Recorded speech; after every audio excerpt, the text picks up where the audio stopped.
unie à celle des anges, déclare tu es le Dieu sauveur, notre Dieu seul sauveur. Amen.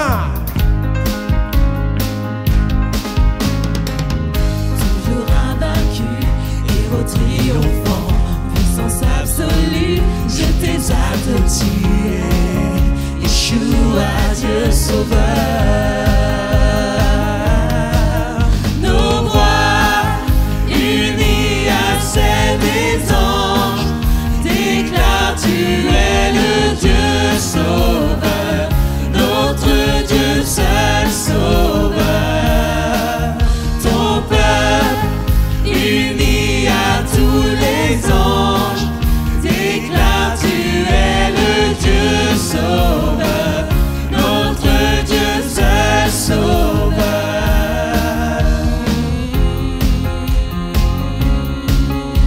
Jésus, c'est toi le seul sauveur de nos vies. Je suis à toi, mon cœur ne bat que si tu vis en moi. Je suis à toi. Chante avec moi. Je suis à toi. Mon cœur ne bat que si tu vis en moi. Je suis à toi. Encore une fois, je suis à toi. Mon cœur ne bat que si tu vis en moi. Je suis à toi.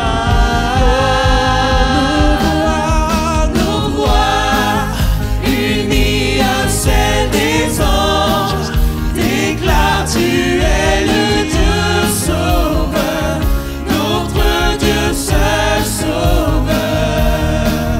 Ton peuple uni à tous les anges, déclare tu es le Dieu sauveur, notre Dieu seul sauveur. Les mains, tu es le Dieu sauveur. C'est toi Jésus.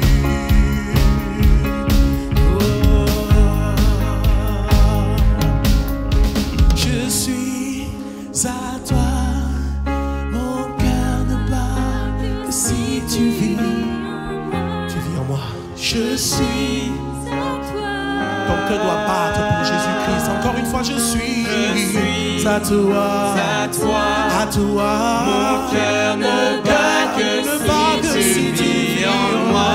Je suis à toi. Nos voix ensemble. Nos voix unies à celles des anges, déclare tu es le Dieu sauveur, notre Dieu seul sauveur. Encore une fois. Ton peuple uni à tous les anges, déclare tu es le Dieu sauveur, notre Dieu seul sauveur. Alléluia, il est le seul sauveur.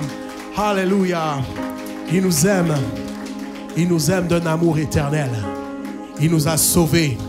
Et c'est lui également qui vit dans notre cœur, n'est-ce pas? Il vit dans mon cœur, je veux le déclarer ce matin.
tu vis en nous.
L'ennemi.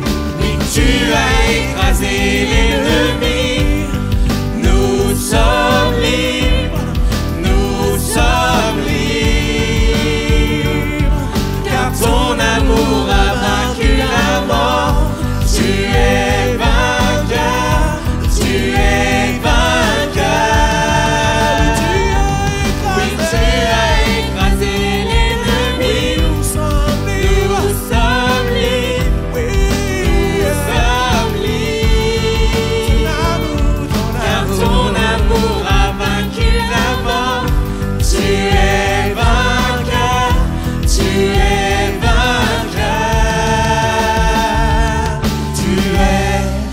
Dieu victorieux, tu règnes, tu vis, ô majesté, que ton saint nom soit élevé. Jésus, Jésus, tu vis en nous, tu es le Dieu victorieux,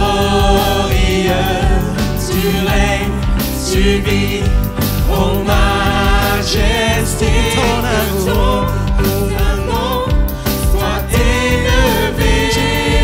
Jésus, Jésus, tu vis en nous. Jésus, Jésus, Jésus, tu vis en nous. Jésus, Jésus, Jésus, tu vis en nous.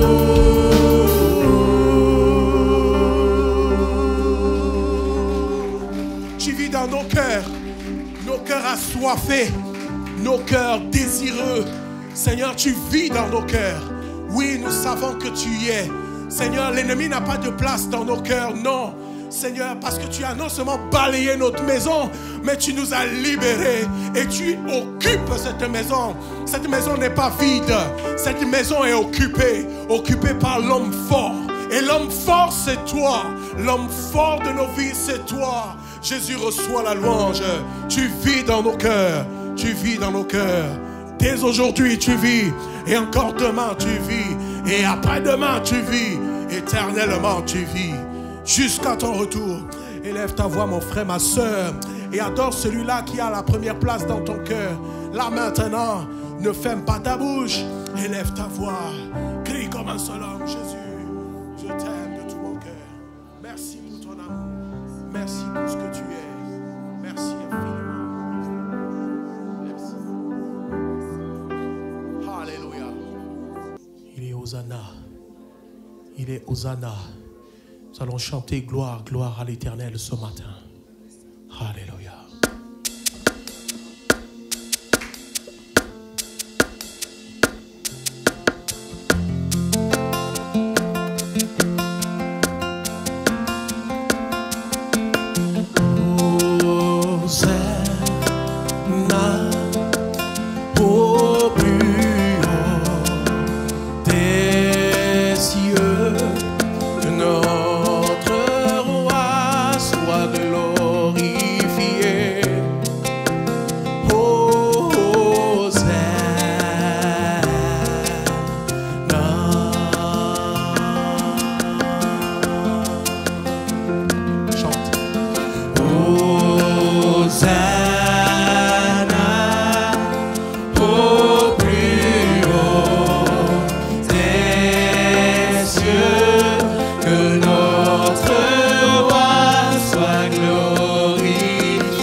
Alléluia. Joignons-nous aux anges. Alléluia. Crions, Saint, Saint l'Éternel ce matin. La terre est remplie de la gloire de l'Éternel. Alléluia. Il est élevé. Il est élevé. Il est élevé comme il a été élevé sur la croix. Il est élevé également dans nos vies. Élevons nos cœurs. Alléluia. Alléluia. Jésus, nous t'élevons plus haut. Jésus, nous te bénissons, Seigneur. Nous élevons ton nom. Nous te louons de tout notre cœur. Reçois la louange de ton Église ce matin. Reçois la louange de ton Église ce matin. Reçois le cri du cœur. Seigneur Jésus-Christ, sois élevé dans nos problèmes. Sois élevé dans nos soucis. Sois élevé, Seigneur, dans nos tempêtes. Seigneur, sois élevé même quand nous sommes en joie. Seigneur, sois glorifié même dans nos moments de détresse. Dans l'épreuve, Seigneur, je prie que tu sois élevé. Seigneur, même si le serpent nous mord, Seigneur, dans le désert, comme ce qui s'est passé avec ton peuple, nous voulons fixer nos regards sur le serpent d'airain. Et c'est toi le serpent d'airain, Seigneur. C'est toi qui as été crucifié pour ton Église. Seigneur, tu t'es réservé une Église propre, pure et sans tache. Jésus, nous sommes devant toi ce matin. Nous voulons t'élever de tout notre cœur, de toute notre âme et de toute notre force. Alléluia.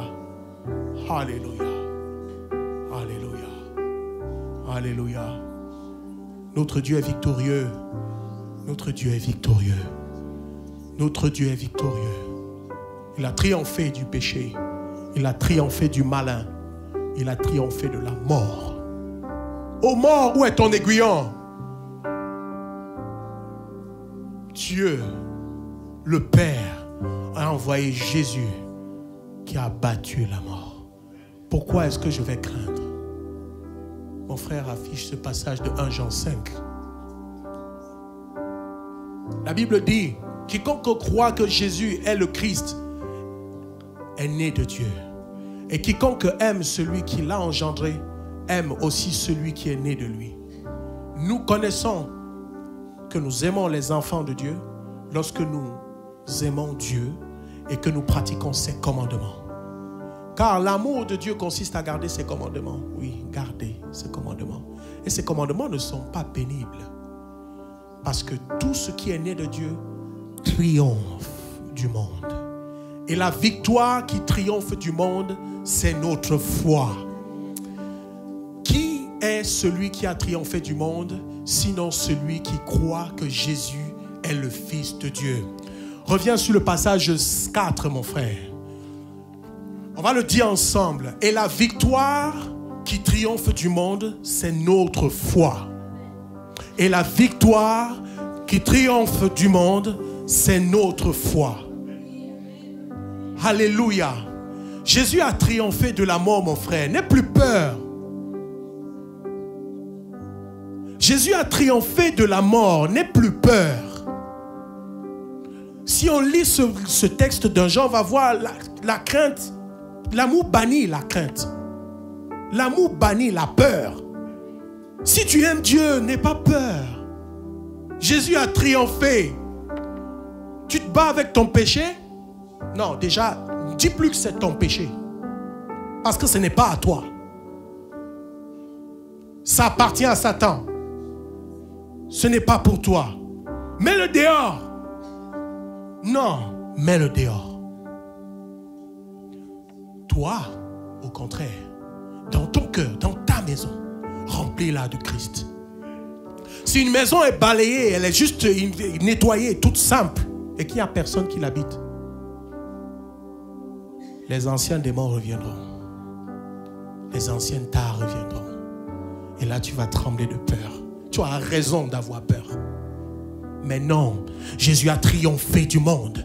Et la victoire qui triomphe du monde, c'est notre foi. J'ai foi en qui? Pas en moi. Ah, moi, Gabriel, je suis rien. Je n'ai pas foi en un homme, mais j'ai foi en Jésus, le consommateur de ma foi, celui qui a accompli toutes choses à la croix, celui-là qui m'a donné la vie et celui-là qui, encore aujourd'hui, continue de donner la vie à celui qui est mort. Amen. Amen. N'aie pas peur, mon frère. N'aie pas peur, ma soeur. Ne sois pas dans la peur. Ne sois pas dans la crainte. Ce qui est difficile pour toi, mets-le devant Jésus. Humblement, humblement, mets-le devant Jésus. Et Jésus enlève cela. Il te donne la victoire parce qu'il a déjà la victoire sur le mal, sur le péché, sur Satan, sur ses œuvres, sur le monde. Amen. Alléluia. Saisissons la victoire de Jésus ce matin parce que Jésus nous aime. Il nous aime d'un amour éternel. Et nous aussi, gardons ses commandements, gardons ce qu'il nous donne. Gardons cela dans le cœur par amour pour lui. Amen. Nos frères vont venir pour la scène. Et pendant ce temps, toi, tu vas fermer tes yeux. Tu vas te courber devant le Seigneur maintenant. Et je veux dire, tu vas te fixer sur lui et tu vas regarder à ta propre vie. Regarde encore ce sur quoi tu es en train de combattre aujourd'hui. Tu te bats avec quoi? Tu te bats avec quoi? Dans ton secret, personne ne te voit. Hein? Tu as des luttes à l'intérieur de toi. Mais Jésus veut combattre avec toi. Et non seulement combattre, mais il veut te donner la victoire. Il t'a même déjà donné cette victoire. Il veut que tu la saisisses. Alors, prends du temps. Prends du temps. Prends du temps. Et après, toi qui es né de nouveau, qui as donné ton cœur à Jésus, je vais te demander de te lever pour prendre le pain et le vin. Prenons d'abord un temps tous ensemble pour prier, chacun pour sa part. Père éternel, Dieu d'Abraham, Dieu d'Isaac, Dieu de Jacob, je bénis ton nom ce matin. Je te loue et t'exalte, toi le Dieu merveilleux, toi le Dieu fidèle et juste. Père, merci. Merci pour la grâce que tu nous as fait de te connaître, toi le Dieu vrai et véritable.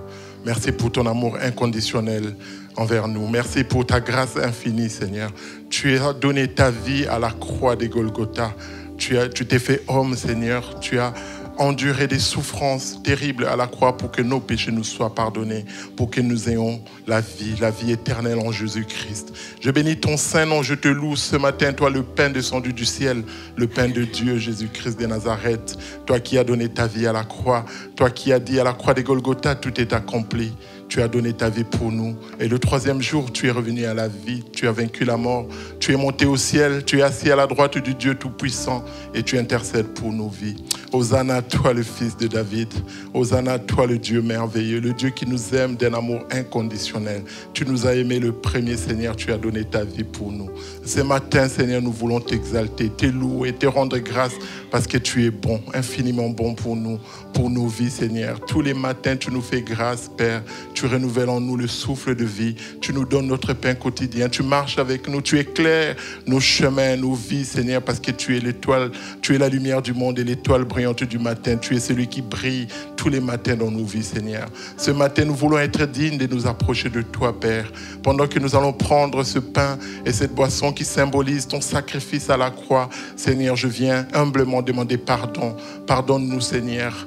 Sanctifie-nous par le sang que tu as versé afin que nous soyons dignes, Seigneur, de prendre ces symboles en mémoire, Seigneur, de ce que tu as enduré pour nous. Toi, le Dieu saint, le Dieu 3 fois saint, Seigneur, tu voudrais que nous nous approchions de toi en étant saints, comme toi, tu es 3 fois saint, Père. Alors, sanctifie-nous ce matin. Rends-nous dignes, Seigneur, de prendre ce pain et cette boisson, Seigneur, pour commémorer ce que tu as enduré pour nous. Et que ceci, Seigneur, nous aide à nous aimer aussi les uns les autres, comme toi, tu nous as aimés, à marcher dans la sanctification, Seigneur, à marcher dans la crainte de ta parole. Tu es merveilleux. Reçois toute notre adoration et notre louange, Seigneur, de ce matin. Nous te disons merci pour tout. Merci pour ta grâce, Père. Amen. Amen. Alléluia. Sois béni, Jésus. Gloire à toi, Seigneur. Alléluia. Merci, Seigneur. Merci, Jésus. Gloire à toi, Seigneur. C'est ton nom, mon Dieu. Alléluia. Sois béni, Seigneur. Tu parles tantôt d'une manière, tantôt d'une autre, Seigneur. Et nous voulons être sensibles à ta parole. C'est vrai que tes commandements ne sont pas pénibles, Seigneur. Et tes commandements ne nous écrasent pas. Seigneur, tu nous appelles à t'aimer, à aimer nos frères et sœurs et à vivre dans le respect mutuel. Nous voulons te rendre grâce, Seigneur Jésus. Et nous voulons ce matin t'apporter un culte qui te soit agréable. Reçois l'adoration de nos cœurs, Père, dans le nom de Jésus. Amen.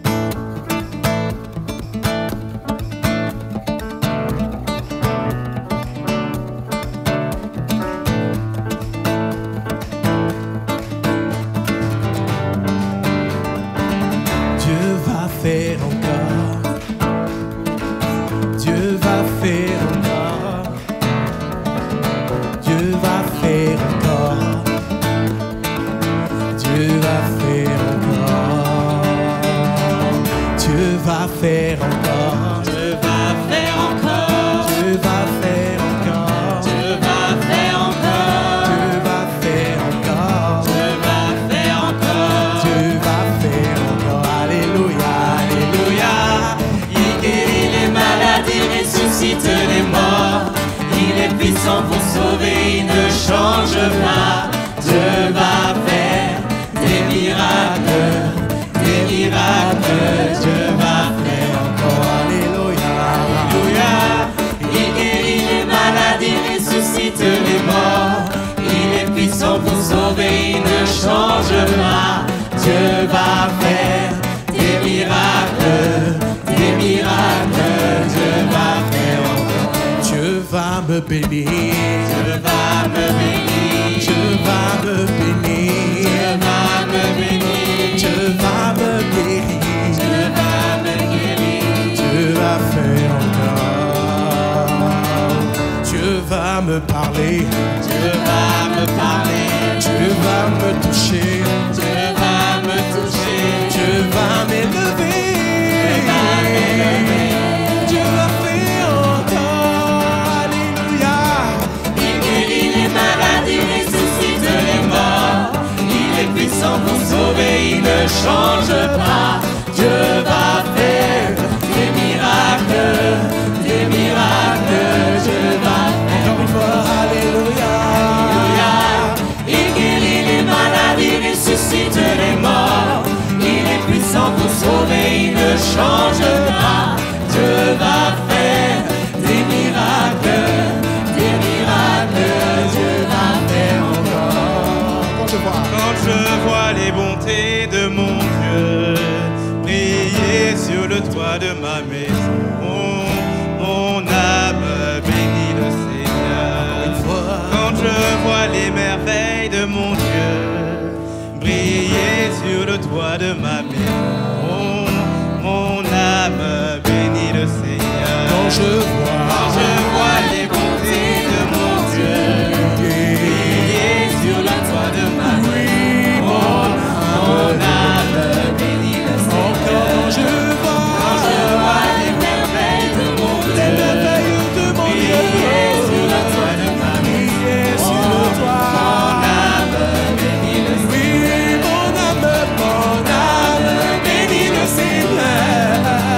mon âme bénit le Seigneur. Mon âme bénit le Seigneur.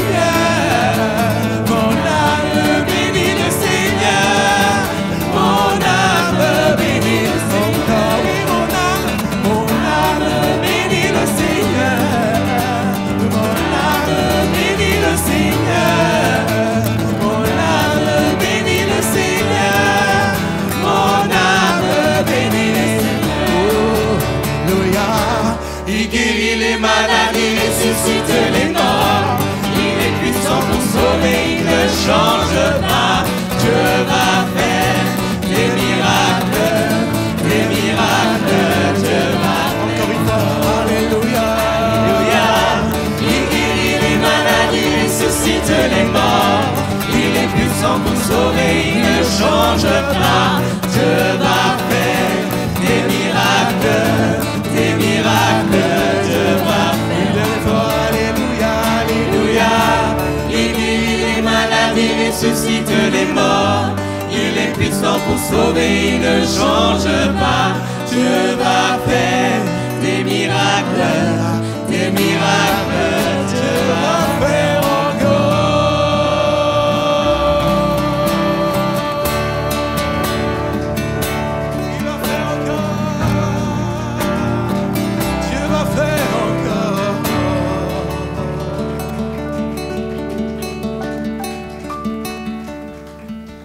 Alléluia, gloire à toi notre Dieu, gloire à toi notre Seigneur.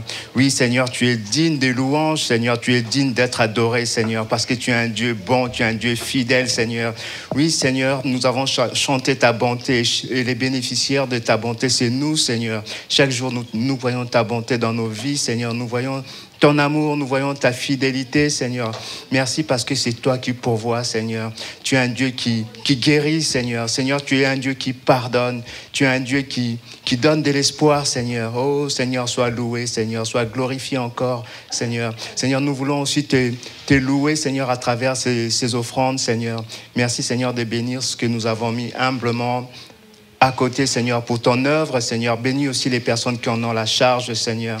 Oui, Seigneur, merci parce que tu es un Dieu qui nous donne la foi, Seigneur.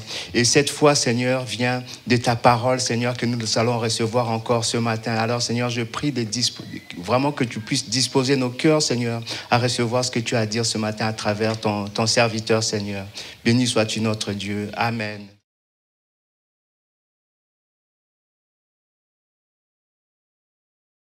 Bonjour chers frères et sœurs, nous sommes heureux de partager ces moments avec vous et nous voulons accueillir les personnes qui nous visitent. Nous vous souhaitons la bienvenue et que le Seigneur vous bénisse. Amen. Ceux qui aussi nous suivent sur les réseaux sociaux, nous souhaitons que le Seigneur aussi les bénisse et nous bénisse tous. Non seulement à écouter, mais aussi à comprendre et à mettre en pratique tout le conseil de Dieu. Amen. J'aimerais ce matin que nous puissions regarder dans la parole de Dieu, dans le livre des Juges, chapitre 6, verset 1er, réfléchir ensemble sur ce que Dieu peut faire avec chacun d'entre nous. Amen. Parce qu'il ne change pas. Amen. Dieu ne change pas. Et de génération en génération, il a une parole pour chacun d'entre nous. Il a une parole pour chaque peuple, chaque nation. Parce que c'est le Dieu des nations. C'est le Dieu des peuples.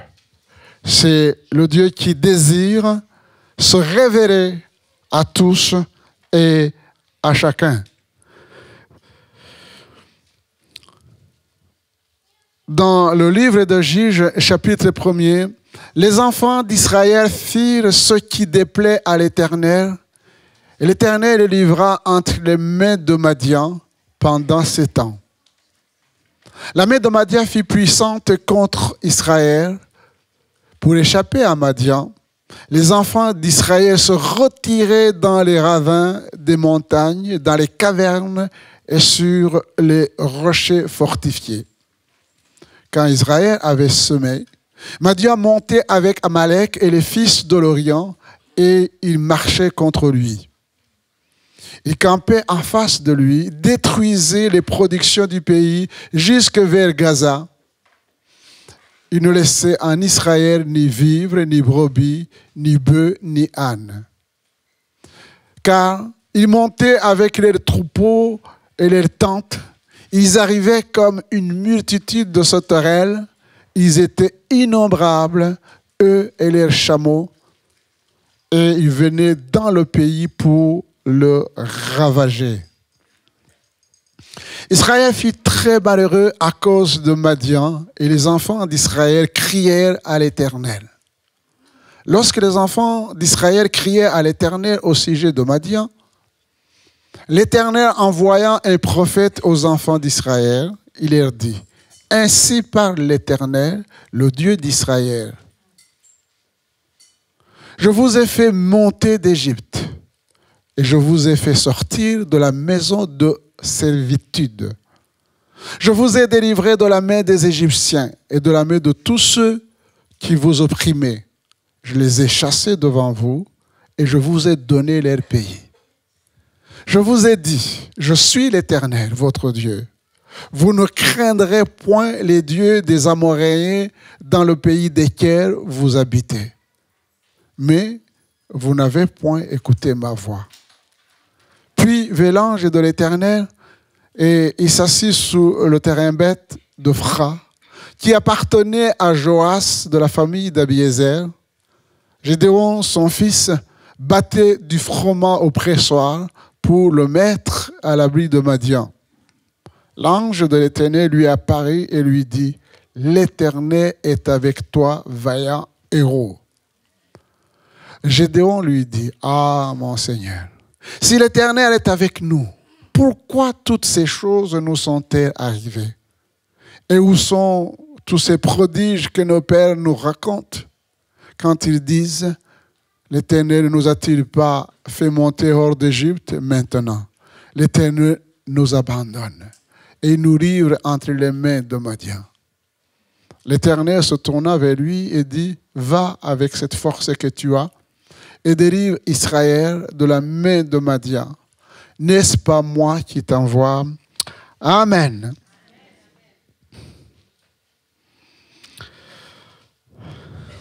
Je disais que quand le Seigneur nous regarde, nous pouvons être ce Gédéon qu'il cherche. C'est très intéressant quand on étudie l'histoire, dans l'ensemble, l'histoire des religions, pour voir en fait que les choses restent les mêmes de génération en génération. Nous avons eu dernièrement échangé sur Moïse. Et je vous avais demandé d'examiner, de regarder la vie de Moïse à son époque.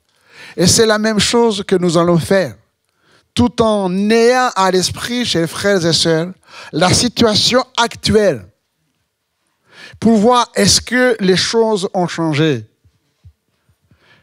Et si vous pensez que les choses ont changé, est-ce que les choses ont changé pour apporter des meilleures solutions au peuple et aux nations? Sur le plan politique, à l'époque de Gédéon, sur le plan économique, sur le plan social et sur le plan religieux. Regardez, lisez et lisez votre histoire maintenant dans votre pays et dans les nations. Nous apprenons que l'ennemi d'Israël montait pour détruire toutes les productions, ravager tout sur son passage avec un but précis. Le but, c'était de affamer, priver de la nourriture et faire mourir.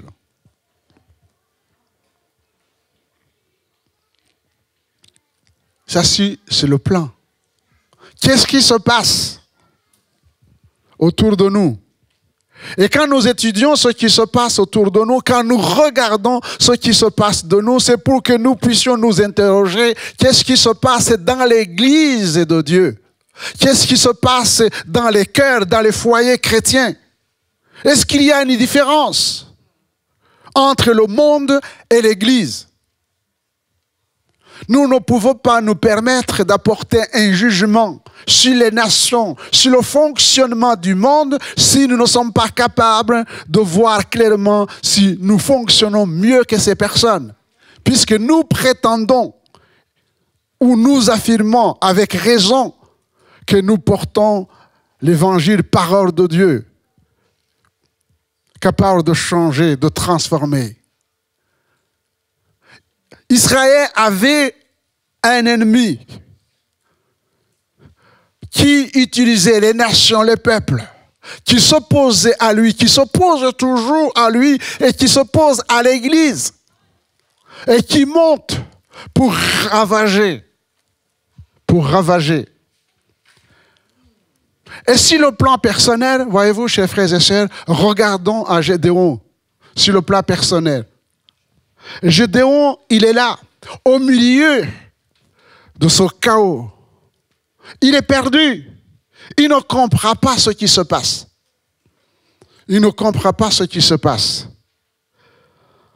Et il ne comprend pas surtout, et ça c'est une parole peut-être pour une personne ici, il ne comprend pas le silence de Dieu et l'absence de son secours. Peut-être que tu es là, tu te poses des questions en disant, mais je ne comprends rien du tout. Parce que Gédéon, chers frères et sœurs, Gédéon, ses parents, ses grands-parents, lui ont rendu témoignage du Dieu puissant qui a ouvert la mer Rouge, qui a accompli des miracles, des prodiges en Égypte, et qui, dans le désert, a été un Dieu extraordinaire. Il les a bénis, nourris. Et voilà maintenant, il les laisse mourir, dit Gédéon. Et il se pose la question, il ne trouve pas. Il ne comprend pas pourquoi Dieu n'agit pas. Et il nous arrive, voyez-vous, chers frères et sœurs, que nous aussi, nous ne pouvons pas comprendre qu'est-ce qui se passe. Il y a des gens qui me disent, pasteur, mais pourquoi Dieu n'intervient pas alors qu'il y a des innocents qui meurent? Pourquoi? Et le vrai problème, c'est que ce pourquoi peut amener les gens à devenir incrédules. Dieu n'est pas absent. Dieu agit. Dieu agit. Et nous voyons que cette situation éprouvante, fatigante, stressante et déprimante peut conduire des personnes à se replier sur elles-mêmes. Et c'est la manière de détruire quand le diable vient pour isoler.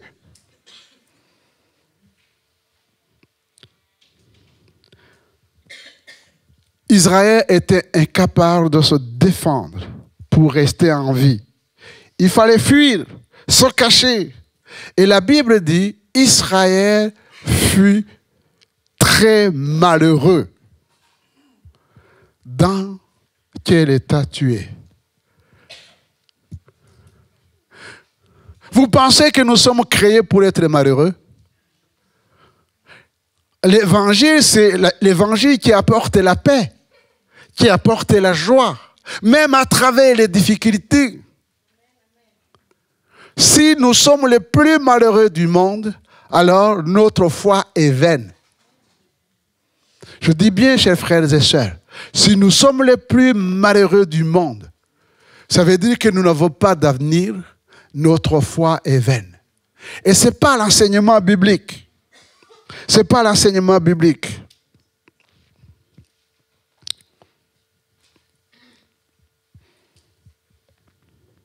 Et quand nous regardons ce qui se passe en nous et autour de nous comme Gédéon, eh bien, il arrive un moment, et c'est ça qui est intéressant et qu'il faut souligner, c'est qu'Israël va crier à l'Éternel. Il va crier à l'Éternel. Il va crier sa douleur, sa souffrance, son désespoir.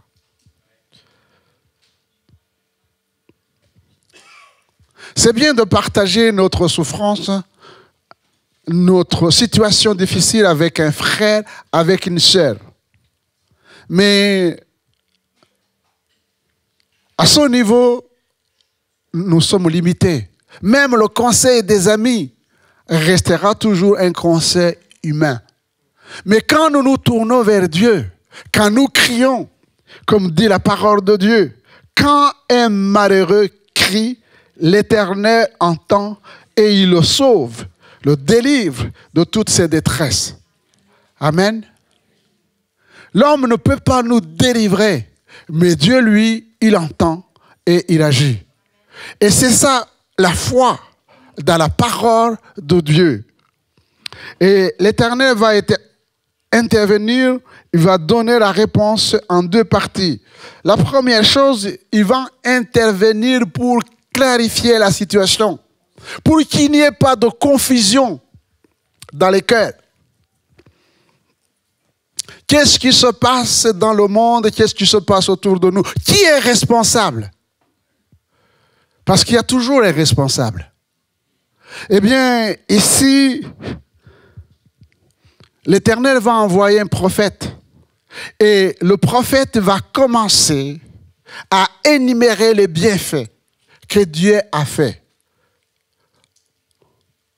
Quand ils étaient en Égypte, ils ont crié et Dieu a entendu. Il a envoyé un libérateur dans la personne de Moïse. Il a accompli des prodiges et des miracles. Il les a sortis. L'Éternel a fendu la mer Rouge et ils sont passés dans le désert. Il les a nourris. Et il leur a donné un pays où coule le lait et le miel, mais il a donné aux enfants d'Israël les commandements. Et nous avons entendu dans les chants et dans la prophétie que les commandements de Dieu ne sont pas pénibles. La parole de Dieu n'est pas une parole qui est pesante, mais c'est une parole qui libère. Qui libère.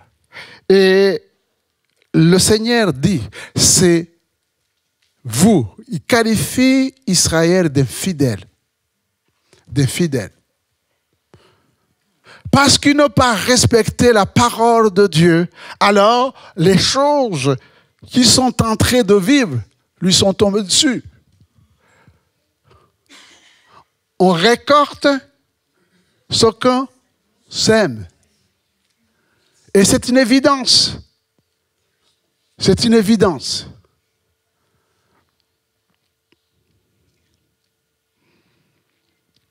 Israël n'a pas respecté le contrat par sa désobéissance. Mais c'est là où on voit l'amour de Dieu, contrairement peut-être aux hommes. Dieu clarifie la situation, mais il donne aussi une solution. Et Ézéchiel va poser la question. Il dit, ce que je désire, est-ce que le méchant meurt? Dit le Seigneur, l'Éternel. N'est-ce pas qu'il change de conduite et qu'il vive? Voilà. Je ne désire pas la mort du méchant. Le méchant étant une personne, justement, qui ignore Dieu, qui ne veut même pas entendre parler de Dieu, qui désire vivre comme bon lui semble. Il a sa loi, il a sa liberté, il vit comme bon lui semble. Mais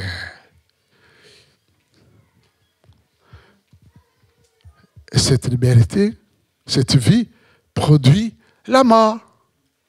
Il dit, je ne veux pas que tu meurs. Et c'est là où, deuxièmement, Dieu va intervenir. Il va intervenir en choisissant un homme. Il va choisir Gédéon, qui qualifie de vaillants héros. Et je voudrais attirer votre attention sur cette parole. Non, l'Éternel ne fait pas de la diplomatie. Il ne flatte pas. Parce que quand on voit Gédéon, on dit, mais ce n'est pas un vaillant héros. Donc, est-ce que Dieu se trompe? Non. Non. Dieu voit ce qu'il va faire avec lui et en lui. C'est ça. Quand Dieu te regarde et quand Dieu me regarde, il voit ce que je suis et ce qu'il va faire en moi et ce qu'il va faire avec moi. On regarde non seulement de ma petite personne, ou de mon petit foyer, ou de ma petite famille. Non. Dieu regarde au-delà. N'oubliez pas, chers frères et sœurs, cette parole qui est simple, que nous enseignons à nos enfants.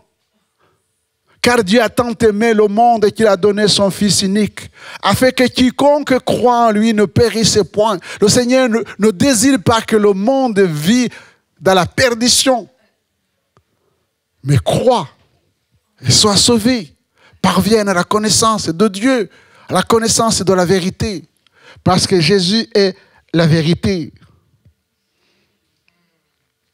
Dieu appelle Gédéon à entrer dans les projets qui dépassent sa personne. C'est le salut de tout un peuple. Et dans ces temps de confusion qu'on appelle le temps de la fin, Dieu cherche également un homme, Dieu cherche une femme. Dans Ézéchiel chapitre 22, verset 20, il nous est dit, « Je cherchais parmi un homme qui élève un mur, qui se tienne à la brèche devant moi en faveur du pays, afin que je ne détruise pas, mais je n'en trouve point. » C'est terrible. Dieu cherche un homme, Dieu cherche une femme qui se lève, qui prie, qui intercède, qui intercède. Mais il dit, je n'en trouvais pas. Dans le livre de Néhémie, chapitre 4, verset 14, face à l'opposition, et là, je parle à l'Église, face à l'opposition, Néhémie va exhorter, l'Église va exhorter ses frères, il va exhorter ses sœurs en disant, je regardais et m'étais levé, je dis aux grands, aux magistrats et au reste du peuple, ne les craignez pas. Ceux qui sèment la terreur, ne les craignez pas. Souvenez-vous du Seigneur grand et redoutable et combattez pour vos frères, pour vos fils, pour vos filles, pour vos femmes et pour vos maisons. Et lorsque nos ennemis apprirent que nous étions avertis, et c'est là où les choses changent. Dieu anéantit les projets et nous retournâmes tous à la muraille, chacun à son ouvrage. Voyez-vous, chers frères et sœurs, ce n'est pas notre ouvrage. Si nous entrons dans les projets de Dieu, si nous faisons le travail pour lequel le Seigneur nous a appelés, celui qui s'oppose à nous s'oppose à Dieu. Et c'est pourquoi Dieu intervient toujours.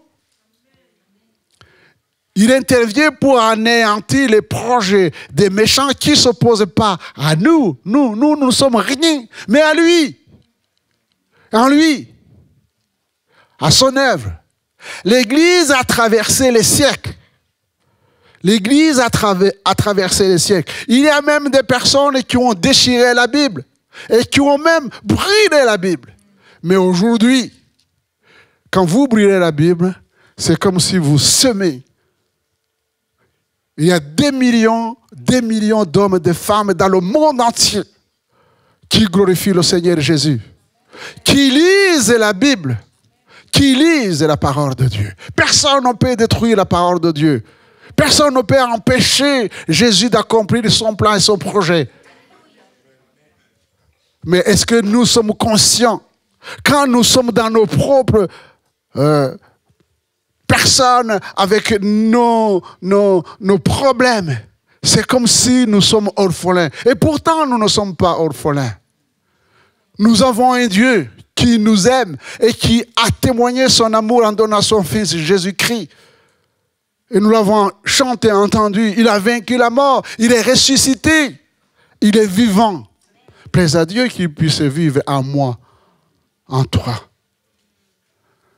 Dieu anéantit. Dieu anéantira toujours les gens, plutôt les projets des gens qui s'opposent à ces projets.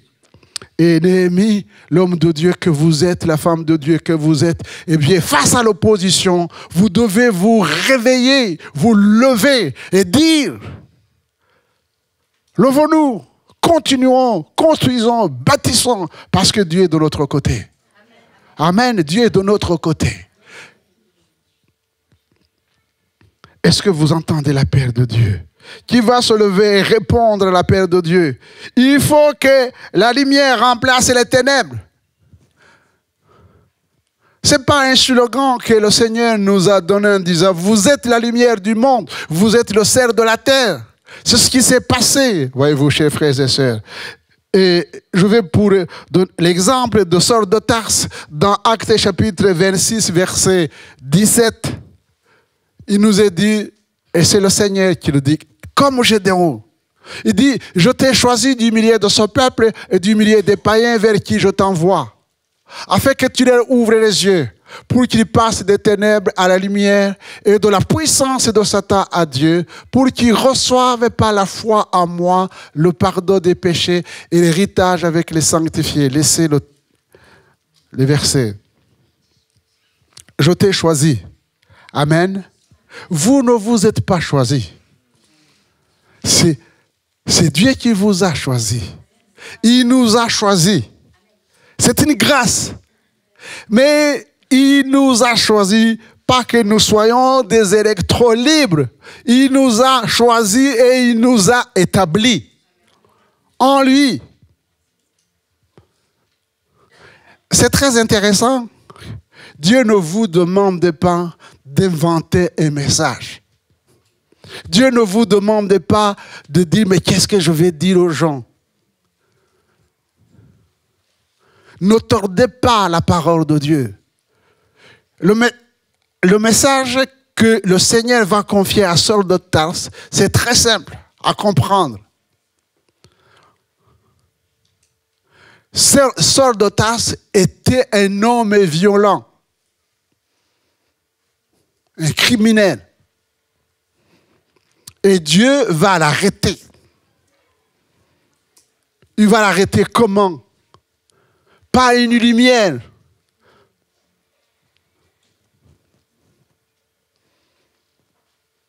Et avant de lui donner cette mission, d'ouvrir les yeux, c'est que Jésus lui a ouvert les yeux. Qui es-tu? Je suis Jésus que tu persécutes. Il va comprendre qu'il a affaire à Jésus. Et il va se plier à son autorité. Il va permettre que Jésus entre dans ses ténèbres, dans son cœur, et qu'il commence le changement, la transformation. Il va entendre la voix de Dieu qui dit, sors de Tarse, arrête. Et c'est ça son message. Vous serez crédible, je serai crédible. Si je suis en accord, si ma vie est en accord avec la parole de Dieu.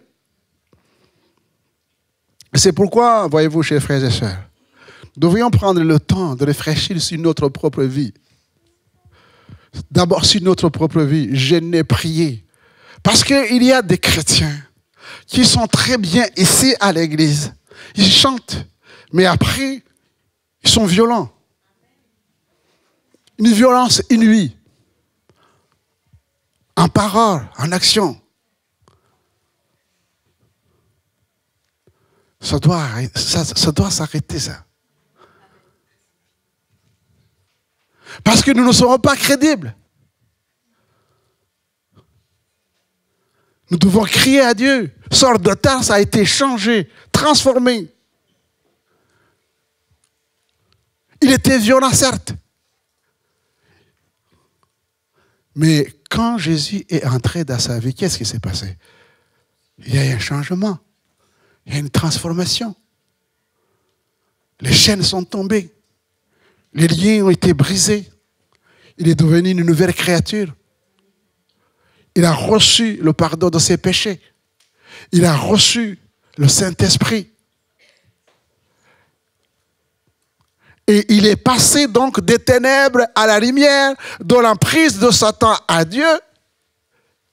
Et on lui demande maintenant d'annoncer ce message. Et là, il est crédible. Il porte le message qu'il a changé, qu'il a transformé. Et il dit, pour qu'ils reçoivent par la foi en moi le pardon des péchés et l'héritage avec les sanctifiés. Amen. Nous avons un héritage. L'amen, c'est pas...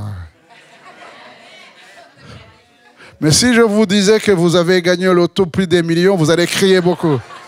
Ah ben oui.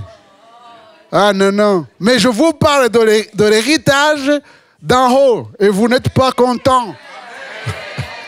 C'est pas possible. À moins que vous n'êtes pas les sanctifiés et que vous ne faisiez pas partie des sanctifiés.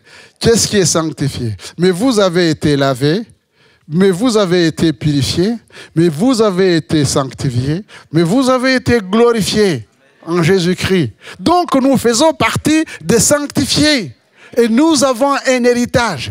Et cet héritage, c'est que maintenant, Christ vit en nous. Amen. Ça, c'est l'héritage d'ici-bas. Mais bientôt, il vient nous chercher. Et nous passerons l'éternité avec lui. Amen. Amen. Nous passerons l'éternité avec lui. Amen. Moi, j'aimerais que le Saint-Esprit grave cela dans nos cœurs. C'est ça qui fait la joie. Voyez-vous, chers frères et sœurs, même quand vous êtes ici, le lit à l'hôpital, même quand on vous dit, vous allez mourir, eh bien, vous êtes heureux. Et les gens disent, mais qu'est-ce qui se passe? Qu'est-ce qui se passe? Ben, il est content de mourir. Non, ce n'est pas parce qu'on est content de mourir. Non, c'est parce que de toutes les façons, il y a une chose que nous devons savoir. C'est que notre vie appartient à Dieu. C'est lui qui connaît si je dois mourir à 60 ans ou à 120 ans. Il n'y a que Dieu seul qui le sait. Et personne ne peut l'empêcher d'aller au terme de ma vie. Même la maladie. Amen. Même la maladie. C'est pourquoi je suis heureux. Parce que même la mort, c'est un pot qu'on traverse nous pour aller chez nous. Je vais vous préparer une place, je reviendrai, je vous prendrai, afin que là où je suis, vous y soyez aussi. C'est notre domaine, l'héritage avec les sanctifiés. Alors, c'est bien que vous puissiez laisser vos maisons et vos chèques bancaires à vos enfants, aux petits-enfants. C'est bien. Mais j'aurais aimé, et je pense que vous avez compris que votre combat, ce n'est pas de laisser. De toute façon, même si vous ne le laissez pas, ils vont prendre ça. Ah ben oui, ce sont les descendants directs. Ils vont prendre. Vous ne pouvez pas, surtout dans ce pays-là, ici. Non. Non. Vous ne pouvez pas déshériter les enfants en France. Non. Mais j'aimerais bien que nous puissions prier pour nos enfants, qui connaissent Jésus aussi, qui puissent avoir l'héritage comme nous, avec les sanctifiés. Alors pour terminer, j'approfondirai ça avec vous plus tard. Il y a 7 caractéristiques d'un vaillant héros. Premièrement, c'est qu'un vaillant héros, il parle à Dieu et il écoute Dieu. Il parle à Dieu, il écoute Dieu. Et pour que vous puissiez comprendre cela, lisez les psaumes. L'exemple, c'est David. Combien de fois il crie, il dit, oh Dieu, écoute-moi. Sonde-moi, oh Dieu, et connais mon cœur. Éprouve-moi et connais mes pensées. Regarde si je suis sur une mauvaise voie.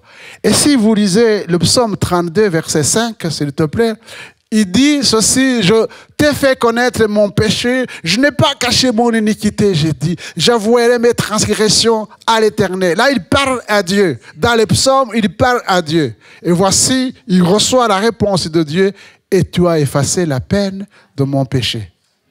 Voyez-vous, ce n'est pas quelqu'un qui parle simplement et qui ne reçoit pas.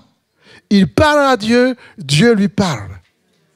J'ai péché contre toi, et Jésus dit, puisque tu confesses tes péchés, je te pardonne. Et sans qu'il ait pardonné, il est heureux parce qu'il a reçu la réponse de Dieu. La deuxième chose, c'est qu'un vaillant héros, c'est celui qui a offert son offrande à Dieu. Alors, vous allez me dire, pasteur, oui, on vient de faire l'exercice et nous avons donné notre offrande. Ce n'est pas cette offrande-là, ce n'est pas l'argent dont je parle. Je parle de votre vie, de ma vie. C'est ça l'offrande que le Seigneur demande. C'est ça l'offrande qu'il agrée. Et quand, regardez le texte, quand Gédéon a déposé son offrande sur l'autel, il y a un feu qui est monté. Une offrande agréée. Et à partir de ce moment, les écailles sont tombées. Il a compris qu'il est en face de l'Éternel. Il dit, mais je vais mourir. J'ai vu l'Éternel. Et l'Éternel dit, non, tu ne mourras pas. Parce que Dieu ne se manifeste pas pour nous faire mourir, mais pour nous donner la vie, pour sanctifier la vie. Et nous avons l'exemple d'Ésaïe, chapitre 6, versets 7 et 8. Il a touché ma bouche et dit, ceci a touché tes lèvres, ton iniquité est enlevée et ton péché est expié. J'entendis la voix du Seigneur d'Isaac, qui enverrai-je, qui marchera pour nous? Je répondis, me voici, envoie-moi. Il y avait le péché qui empêchait d'entendre la voix de Dieu. Dieu passe par là, il ôte le péché, il entend la voix de Dieu et il répond, me voici, envoie-moi.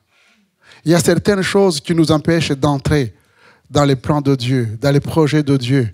Il y a des choses qui nous empêchent de courir dans la carrière qui nous est ouverte.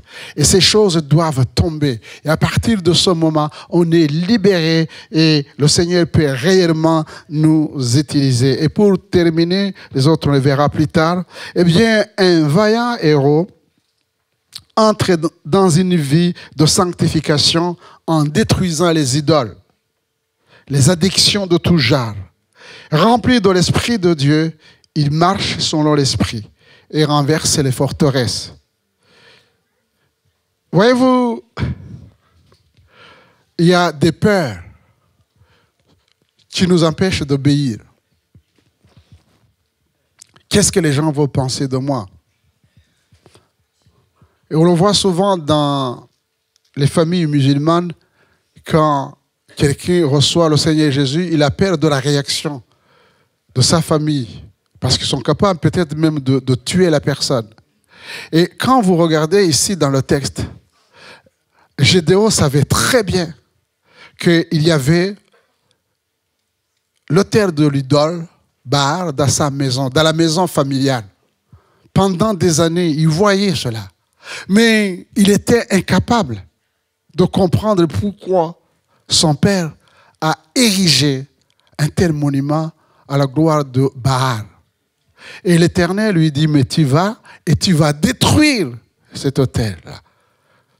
Mais il avait peur, parce que même en obéissant, alors qu'il est changé, transformé, revêtu de l'Esprit de Dieu, eh bien, il va le faire la nuit. Parce que la Bible nous dit, il avait peur de la réaction. Et ça n'a pas tardé, puisque le lendemain, il y a eu des réactions. Mais les choses avaient changé. Parce qu'il a obéi, il a détruit l'autel de Baal dans sa propre famille. Eh bien, même ceux qui ont voulu le faire mourir, son père a pris sa défense. Quand nous obéissons à Dieu, notre Père céleste prend notre défense. Amen. Quand nous obéissons à Dieu, notre Père céleste prend notre défense. Et je disais que les armes que le Seigneur nous donne pour détruire les idoles en nous et autour de nous sont des armes puissantes. 2 Corinthiens chapitre 10, 2 Corinthiens chapitre 10, verset 3. Si nous marchons dans la chair, nous ne combattons pas selon la chair. Car les armes avec lesquelles nous combattons ne sont pas charnelles, mais elles sont puissantes par la vertu de Dieu pour renverser des forteresses. Et nous renversons les raisonnements et toute hauteur qui s'élève contre la connaissance de Dieu. Et nous amenons toute pensée captive à l'obéissance de Christ. Nous renversons les raisonnements. Nous ne sommes pas dans un pays qui raisonne.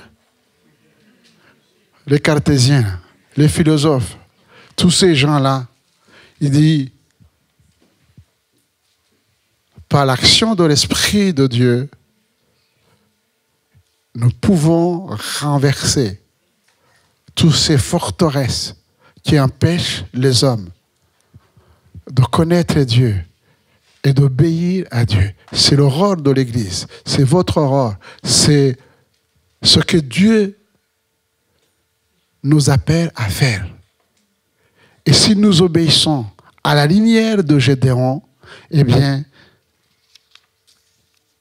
nous verrons que Dieu sera avec nous parce que ce n'est pas notre projet, c'est le projet de Dieu. Que le monde soit sauvé et parvienne à la connaissance de Jésus. Amen. Seigneur notre Dieu, notre Père, nous te bénissons et nous te louons. Nous rendons grâce à ton nom. Merci pour ce que tu es, Seigneur, et ce que tu fais. À toi toute la gloire, la louange et la reconnaissance de nos cœurs dans le nom de Jésus. Amen.